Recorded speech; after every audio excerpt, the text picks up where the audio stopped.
Hello everyone and welcome to a new video. Let's talk about characters in 10th edition. Is it good that they are going to join the squads that they are leading and they are going to be part of them? Let's discuss it because I think this is quite an interesting topic and I think it can be quite interesting. So first of all, this is not something new. This is something that happened already in the past in Warhammer 40k, but they had to remove this rule because it was not working at all. They are going to bring it back, and according to the article in Warhammer community, it seems that now it can work. And I like a lot what they are doing with this. So let's start with the basics.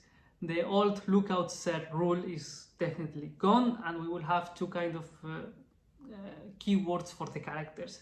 They will have the leader ability, that it's going to mean that they will actually be part of the unit that they are leading. They will be part of the unit during deployment and they are going to be part of that unit. That it makes sense to me and I think it's quite nice. And then we will have the lone operative rule that will prevent units to be shoot from less than 12 inches. That makes sense because like this you can protect your characters. And there are characters that will have this by their own, and there are some that will have this rule by certain conditions. So first of all, let's talk about the leader ability. I like this a lot. They gave us the example of the Primaris Lieutenant, and I think that it's going to be a little bit limiting. It will bring us some restrictions in the order of making lists, that it's not that nice. Like, for example, we know that the Primaris Lieutenant is only going to be able to be with Primaris Intercessor type body armor units, like Hellblasters, Assault Intercessors, Regular Intercessors, and Blade Guard Veterans, and something that we don't know still. So, it makes sense to me, and it's quite clean and tidy, that of course you are not going to have like a regular lieutenant with the Phobos units, because those units usually have specific unique rules for them, and it doesn't make sense to me that you will have units with different rules or different characteristics together. So you will have the regular Primaris Lieutenant with the regular Space Marines, and then we will have the Phobos Lieutenant with the Phobos units. And I guess that this means that in the future we will get the Gravis Lieutenant, hopefully. It makes sense. Like, for example, how is it possible that we will have in a, for example, Gravis unit character that moves 6 inches? So it makes sense that they should put them together in the same way. At least this is my opinion.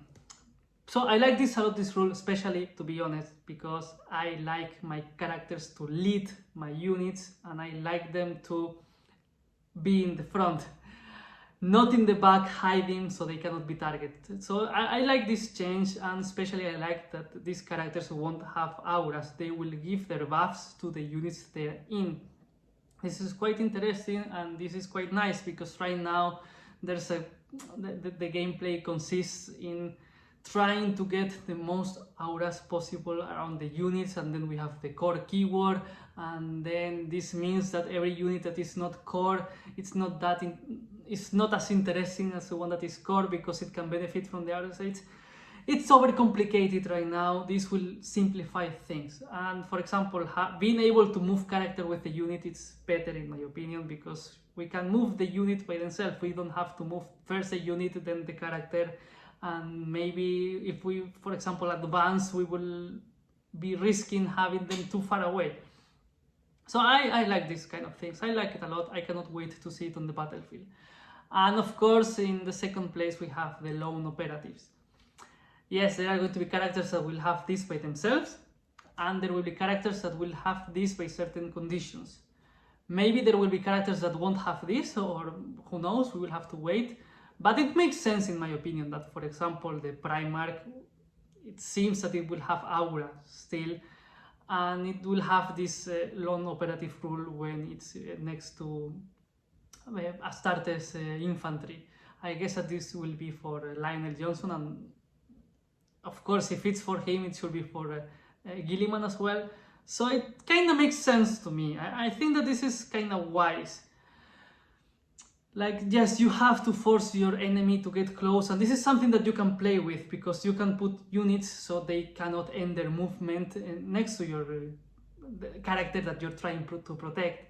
And for example, of course, there are units like Iron Father Ferros, the one that they mentioned, and by definition, I guess that it will be also for tech marines and these units that take care of vehicles, that of course these units are protected if they are next to a vehicle. It makes sense, because of course if you want a unit to repair a vehicle, you are not going to put it with an infantry unit. You want to have that specific model with the vehicle. So for me it makes sense. I mean, these rules for the characters, in my opinion, it makes sense. And I also like the fact that they are going to control this. We are not going to be able to add a lot of different characters to the same unit to make a super unit.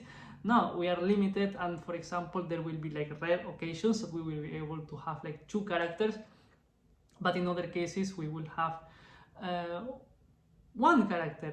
So it makes sense. I like this. I think it's more clean. I think it's more tidy. I like it much more. I cannot wait to try this. And I like a lot the new rules for the lieutenant. I will make a video on that as soon as possible, because I like it a lot.